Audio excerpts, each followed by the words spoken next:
Indian फौज क्या कहती थी कि जनाब ये जो जंग है ये तो चाइना लड़ रहा है। लेकिन आज वो क्या कह रहे हैं कि नहीं, हमें चाइना के साथ खड़े होना है, हम दोस्त हैं। क्योंकि वो समझते हैं कि हमें चाइना से चीज़ों को, चाइना पाकिस्तान को चाइना से दूर करना है, चाइना को पाकिस्तान से दूर करना है। और पाकिस्तान और चाइना की ये जो दोस्ती है, इसमें कैसे हम जो है वो दरार डल सकती है। ये ऐसे ही है कि जैसे वो समझते हैं कि जनरल नासिर मुनीर जो है वो अमेरिका गए और ट्रंप से मिले और इंडिया और अमेरिका के ताल्लुकात में जो है वो बदलाव आ गया और जंग में की वजह से बदलाव आ गया। और ये देखिए, अब इसमें मोदी जी जो है वो तो सेंटर में है, ये आपको दिखाई दे रहे होंगे सेंटर में कुर्ता और पजामे के साथ मोदी जी जो है। एक तो कलर भी अलग पहन के गए मोदी जी ताकि एकदम ही नजर आ जाए और कोई ये ना कह सके कि कहाँ है कहाँ है कहाँ है।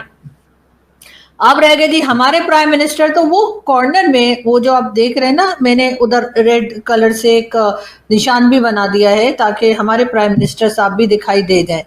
और कॉर्नर में है जाहिर है मोदी जी की तरह। यार हम लोगों को ऐसी आदत नहीं है कि हमें हर वक्त जो है ना सेंटर ऑफ स्टेज या सेंटर में ही रहना है, हमें हर वक्त जो है ना वो लाइमलाइट में रहना है। हम बहुत सीधे साधे लोग हैं। हमें अगर कोने में भी कोई खड़ा करता है तो हम कहते हैं ठीक है कोई बात नहीं, हम यहाँ पे फोटो में आना चाहिए बस। कोने में है तो कोई बात नहीं, ऐसा ना हो कि फोटो में ही ना हो। तो बहरहाल अब हम फोटो में तो है ही ना, अब चाहे आप लोग जो मर्जी कहिए कि कॉर्नर में खड़ा कर दिया। चले डॉक्टर साहब भी आ ही गए। आज बहुत ही इम्पोर्टेंट समिट हुई थी। वो समिट जो अभी तियानजिन प्रोविंस में चल रही है चाइना की, और वहां पे मोदी जी ने आज चाइना के जो प्रेसिडेंट है शी जिनपिंग से मुलाकात की। तो दोनों ही जगह मुझे लग रहा है कि एक तरह से जो रिश्तों के अंदर जो गर्माहट थी वो कुछ ना कुछ कम हुई है, क्योंकि दोनों नेशंस ने एक्नॉलेज कर दिया है कि we have to strengthen long term bonds. देखिए, दोनों ने बताया भी है कि एलिफेंट और जो ड्रैगन का कॉम्बो है, दे शुड डांस। अब ऐसी बात है कि मोदी जी वहां पे हैं और आपने देखा है कि कैसे ट्रम्प को मिर्ची लग गई है और उन्होंने अभी यूरोप को बोला है कि भारत के ऊपर सेकेंडरी सैंक्शंस लगाने के लिए, जैसे उन्होंने सैंक्शंस लगाया है, उन्होंने यूरोप को भी बोल दिया है कि भारत के ऊपर सैंक्शंस लगाना जरूरी है, क्योंकि रशियन वॉर मशीनरी को इंडिया फंड कर रहा है। देखिए दोस्तों, मेरा एक तरह से ये मानना है, ये ट्रम्प का एक तरह से आखिरी दाव है। अगर यूरोप ने भारत के ऊपर सेकेंडरी सैंक्शंस लगाया तो शायद ट्रम्प एक तरह से स्ट्रेंथन हो जाएंगे, जो मुझे नहीं लग रहा है। नमस्कार, अस्सलाम वालेकुम, सत श्री अकाल, जय झूलेलाल। मैं हूं जी प्रेम मटलानी और आप देख रहे हैं हालात हाजरा का प्रोग्राम। हकीकत ये है, इब्तदा में आपसे दरख्वास्त है चैनल जरूर सब्सक्राइब करें। दोस्तों, आजकल भारत के वजीर आजम जनाब नरेंद्र मोदी चीन गए हुए हैं। वहां पर Shanghai cooperation organisation, in short SCO की सरबराह कॉन्फ्रेंस हो रही है। और जैसे दिखाई दे रहा है कि इतने सारे मुल्कों की जो जमात है उसमें हमारे वजीर आजम जनाब मोदी सबकी आंखों का तारा बने हुए हैं। उसका चीन में बहुत ज़बरदस्त इस्तकबाल किया गया और कल जब ग्रुप फोटो लिया गया तो भी मोदी पूरे फोटो के सेंटर में था, जबकि पाकिस्तान का वजीर आजम शहबाज शरीफ एकदम एक कोने में था। अच्छा, अभी कल फॉर्मल नेगोशिएशन हुए, बातचीत हुई, मुज़ाकरात हुए भारत के वजीर आजम मोदी और चीन के सदर शी जिनपिंग के दरमियान। अब वहां पर बात में बोलते हुए मोदी ने कहा कि ये दुनिया के 280 करोड़ लोगों की जिंदगी का सवाल है और ये सोचकर हमें आगे बढ़ना है और इसके लिए हमें जो है अभी, जैसे कि ये दोनों इकोनॉमीज जो हैं, भारत की हो या चाइनीज हो, चाइनीज सेकंड लार्जेस्ट इकोनॉमी है, भारत की इस वक्त फोर्थ लार्जेस्ट इकोनॉमी है and is aspiring to be third largest economy. तो ये दोनों की अगर दोस्ती हो तो ये पूरी दुनिया के लिए खुशाइंद बात है, और पूरी दुनिया की जो मईशत है, इकोनॉमी है, they can contribute handsomely to it. और ये ऐसे वक्त में ये मुलाकात हो रही, कल मैन टू मैन दोनों की मुलाकात हुई। वैसे तो एससीओ की सर्वर कॉन्फ्रेंस में तो सभी शरीक होंगे, लेकिन on the side lines of it both leaders had bilateral talks with each other. दो तरफा दोनों ने आपस में बातचीत की, और ये ऐसे माहौल में हो रही है जब भारत के ऊपर अमेरिका के सदर के जो टैरिफ हैं वो लगे हुए हैं 50%, जिसकी वजह से हमारा यूं समझ लीजिए कि आधे से ज्यादा अमेरिकी मार्केट तो हमारे हाथ से छिन गया।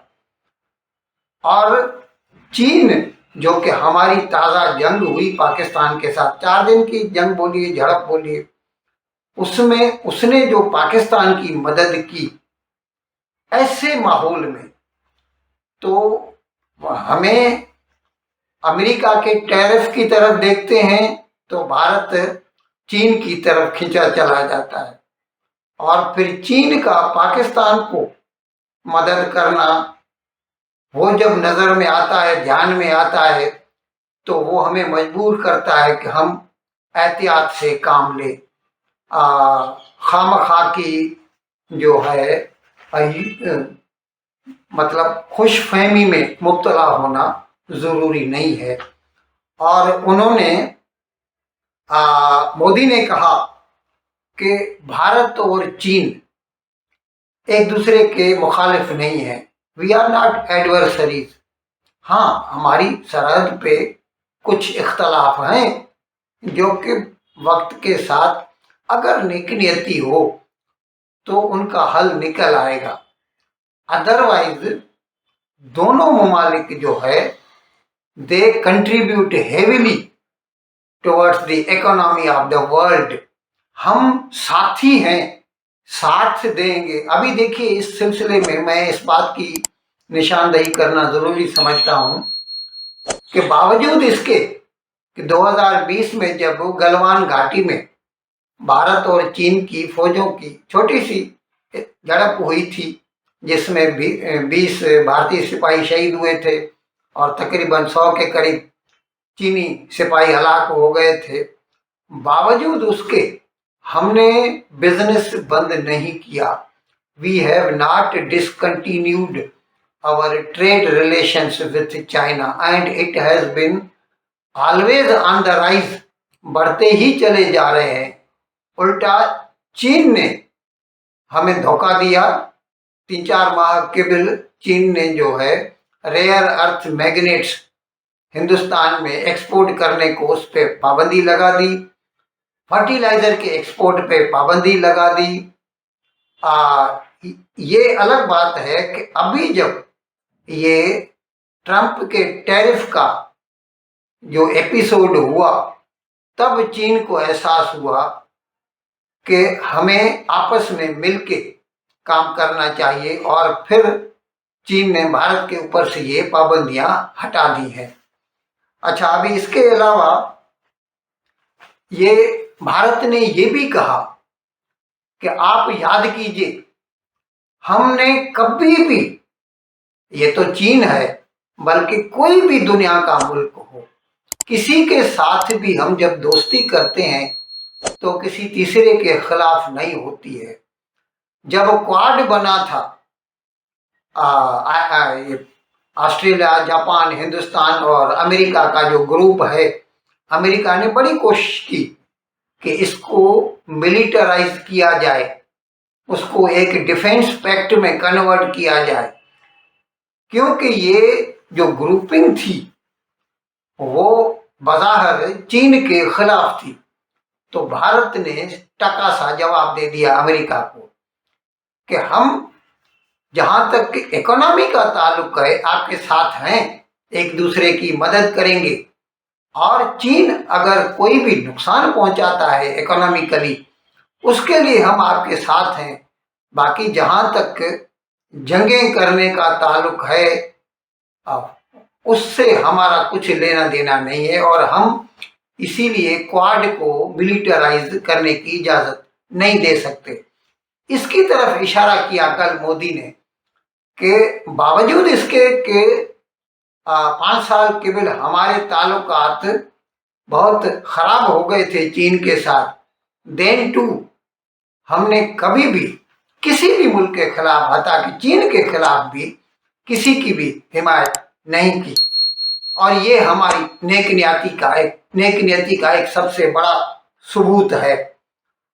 इसी तरह उसने जोर दिया मोदी ने कि चीन को चाहिए कि वो पाकिस्तान की हिमायत करना, जहां तक दहशतगर्दी का ताल्लुक है उस लिहाज से उसको हिमायत की नहीं करे, उसकी मदद नहीं करे। हाँ, वो इकोनॉमिक रिलेशंस भले रखे, दोस्ती भले रखे पाकिस्तान के साथ, जितनी चाहे मदद करे उसकी, लेकिन जैसे जंग में उसने मदद की उसकी, या फिर वो जैसे दी रेजिस्टेंस फ्रंट का नाम नहीं आने दिया जब सिक्योरिटी काउंसिल में उसके खिलाफ रेजोल्यूशन आया था, इस किस्म की जो चीन की हरकत हैं वो भारत और चीन की दोस्ती की राह के आड़े आती हैं, और वो उनसे चीन को गुरेज करना चाहिए। अच्छा, अभी इस सिलसिले में ये भी यादा किया गया कि डायरेक्ट फ्लाइट्स शुरू करेंगे, लेकिन तारीख नहीं दी। ये कोरोना के वक्त से बंद हैं, इंडिया चाइना डायरेक्ट फ्लाइट्स अभी शुरू होने वाली हैं, अभी तारीख नहीं दी। भारत का फॉरेन सेक्रेटरी जो है मिस्री है, विक्रम मिस्री, उसने कहा कि अगर अमन अमान चाहिए चीन को भारत के साथ, तो फिर ये जो सरहद पर है, यानी जैसे लद्दाख है या अरुणाचल प्रदेश है, वहां पर किसी भी किस्म की भारत मुखालिफ कोई भी कदम नहीं उठाना चाहिए चीन को। और ये भी कि अच्छा, शी ने वैसे माना, कल शी जिनपिंग ने ये माना कि हाँ हम दहशतगर्दी के खिलाफ हैं। ये अलग बात है कि उसने पाकिस्तान का नाम नहीं लिया। अब ये जब बातें हम करते हैं और दूसरे चैनल्स को हम सुनते हैं, भले वो यूट्यूब के चैनल हों या टीवी के चैनल हों, जो पाकिस्तानी चैनल हैं तो उनको तो बरनाल लगता है, जलन होती है। वो तो ऐसा समझते हैं कि चीन उनका समंदर से गहरा और हिमालय से ऊंचा दोस्त है। ये अलग बात है कि बावजूद इसके वो अफगानिस्तान के साथ भी हाथ मिलाता है, और पाकिस्तान में उसने जो सरमायाकारी की है उसमें उसके हाथ जल गए हैं। अब तक 11-12 साल हो चुके हैं सीपेक को, it is nowhere nearing completion. तो आप उन यूट्यूबर्स को भी सुन लीजिए। और ये बायलैटरल मीटिंग हुई है, बड़ी इम्पोर्टेंट बायलैटरल मीटिंग है जनाब, जो वहाँ पे हो रही है, और उसमें जो डिस्कशंस हुई हैं, जो बातचीत चल रही है वो भी इंटरेस्टिंग है अगर सही मानों में देखा जाए। मुझे ऐसा लगता है कि ये नरेंद्र मोदी जो हैं उनको हर कीमत पे ये जो सिग्नलिंग दे रहे हैं, इसमें अमेरिकन जो हैं वो गुस्से में हैं। वो अमेरिकन गुस्से में, यार तुम तो हमारे दोस्त थे, एससीओ तो एंटी अमेरिका ब्लॉक है, तुम इसका क्यों हिस्सा बने हुए हैं? सो आज के बाद, पहले ब्रिक्स एंटी यूएस ब्लॉक था, आज के बाद ये एंटी यूएस ब्लॉक है। आप देखिएगा कि अमेरिकन मीडिया के अंदर इंडिया के हवाले से कहा जाएगा कि ये तो हमारा दोस्त था, ये दोस्त ने क्या किया? ठीक है ना जी, हमारे दोस्त ने क्या किया है? दिखा रही थी हमारे प्राइम मिनिस्टर जो है, उनकी फोटो आई है ग्रुप फोटो में, और मोदी जी का तो आपको पता है, मोदी जी को तो बच्चों की तरह आदत है कि बस सेंटर में खड़े होना है, मैंने तो सबसे आगे रहना है और मैंने मुझे एकदम दिखाई देना चाहिए। तो इसलिए जी उनका फोटो जो है मोदी जी का वो ऐसा है कि वो सेंटर में, मैं आपको भी डॉक्टर साहब दिखाती हूँ, आप समझने की कोशिश कीजिए, अपने प्राइम मिनिस्टर से कहिए ऐसी बच्चों जैसी हरकतें क्यों करते हैं। ये देखिए सेंटर में खड़े हुए हैं। मोदी जी ने सबसे पहले जो है वो स्टेज पकड़ लिया, हमारे सीधे साधे प्राइम मिनिस्टर लास्ट में खड़े। वो आपने बच्चन साहब की मूवी कालिया तो देखी होगी ना, उसमें वो बच्चन साहब नहीं देखी तो देखिएगा, कालिया नहीं देखी तो फिर क्या देखा आपने। तो जी उसमें बच्चन साहब कहते हैं हम जहां खड़े होते हैं लाइन वहीं से शुरू होती है। तो यहाँ पर भी शहबाज शरीफ साहब कह रहे हैं हम जहां खड़े होते हैं लाइन वहीं खत्म होती है। तो ये बात है सर। सॉरी बोलना आपने, लेकिन आपकी बारी भी मैं खा गई हूँ, तो माफी चाहती हूँ। आप अब बात कर सकते हैं। सबसे पहले बहुत शुक्रिया कि आप आए। जी जी धन्यवाद, सॉरी मैं लेट हो गया, कुछ फोन कॉल था। अच्छा आरजू जी, भाई पहले तो वो सेंटर नहीं है क्योंकि जो आप दिखा रही हैं वहाँ पे वो एक्सट्रीम लेफ्ट में और मोदी जी इधर खड़े हो। दूसरी चीज कि ये जो होता है, जो कौन कहाँ खड़ा होगा ये पहले प्री डिसाइडेड होता है। ऐसा नहीं होता है पाकिस्तान की तरह के अपनी और इंडिया में कि अपनी वो रुमाल लग गया तो जी गद्दी हमारी हो गई, ऐसे नहीं होता है। उनके लिए जगह फिक्स रहती है और इम्पोर्टेंस रहती है किस कंट्री की कितनी ज़रूरत है, उस हिसाब से उनको सेंटर स्टेज दिया जाता है। ऑफ कोर्स पाकिस्तान की तो देखिए आपको भी पता है, आपको भी ज़रूरत नहीं है, किसी दुनिया को भी ज़रूरत नहीं है।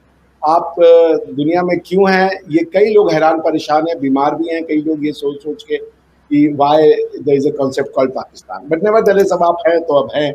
तो इसलिए आपको वही जगह दे दी जाती है जो आपको सूट करती है आखिरी, और उसके बाद आपको बुलाया भी इसलिए जाता है कि चलो आप नाराज ना हो जाए छोटे बच्चे की तरह, वरना हम बम मार अरे नहीं सर, अगर आप देखें तो असल में लाइन शुरू उधर से ही होती है। हम ईयू के साथ फ्री ट्रेड एग्रीमेंट करने वाले हैं। फ्री ट्रेड एग्रीमेंट पहले 3 महीने में एक बार होती थी, अब फ्री ट्रेड एग्रीमेंट की मीटिंग है हम एवरी मंथ करने वाले हैं। उसी बीच खबर आई है कि जो वांग यी है वो यूएन सिक्योरिटी चीफ जनरल है एंटोनियो गुटेरेस से मिले थे, और एंटोनियो गुटेरेस ने भी एक तरह से चाइना को एक तरह से उन्होंने ही has congratulated China for hosting the summit, और बोला कि मल्टीलैटरलिज्म के लिए जो चाइना काम कर रहा है वो शायद और कोई कंट्री आज नहीं कर रहा है। ये एक तरह से डायरेक्ट कटाक्ष हो रहा है यूएस के ऊपर। यूएस के ऊपर इसलिए कटाक्ष हो रहा है क्योंकि यूएस पहले एक तरह से फ्री वर्ल्ड ऑर्डर का एक तरह से प्रतीक माना जाता था, पर जब से अमेरिका ने यूनिलैटरल सैंक्शंस लगाने चालू किए, जिस हिसाब से ट्रेड को वेपनाइज किया, आप ये देख रहे हैं उसकी क्रेडिबिलिटी कम होती जा रही है। जेक सुवेलिन ने ये बोल दिया ट्रम्प की जो फॉरेन पॉलिसी है, American foreign policy has gone into toilet. अब this is a climb down for America. आप सोचिए जिस चाइना के ऊपर लोगों के ऊपर भरोसा नहीं था कि वो इंटरनेशनल रूल बेस्ड ऑर्डर को फॉलो नहीं करता है। इनफैक्ट 5-6 साल पहले जो वायरस जो आया था कोविड वायरस, वो भी वुहान इंस्टीट्यूट ऑफ वायरोलॉजी से आया था, जिसमें पहले चाइना में फैल गया था। चाइना को तो उन्होंने लॉकडाउन कर दिया था मार्च में, मुझे याद है, पर उन्होंने ओवरसीज फ्लाइट रखी थी। अब ऐसी बात है कि सब लोग वो बात भूल गए हैं, और ट्रम्प की इस टैरिफ के कारण, टैरिफ और ट्रेड वॉर उन्होंने चालू किया, सारे कंट्रीज के साथ चालू कर दिए, सारे एलाइज के साथ चालू कर दिए। इसके कारण अमेरिका की क्रेडिबिलिटी, ट्रस्ट, वो सब एक तरह से खत्म हो गया। इन अल्फाज के साथ आज का प्रोग्राम खत्म करने की आपसे इजाज़त चाहता हूँ, लेकिन विदाई लेने से पहले एक मरतबा फिर आपसे मेरी दरख्वास्त है कि जिस किसी साहब या साहबा ने अब तक हमारे इस चैनल को सब्सक्राइब नहीं किया, हज़राए करम इसको जल्द से जल्द सब्सक्राइब करें, प्रोग्राम को लाइक करें, शेयर करें और घंटी का बटन दबाना न भूलें। बहुत बहुत शुक्रिया। खुदा हाफिज़।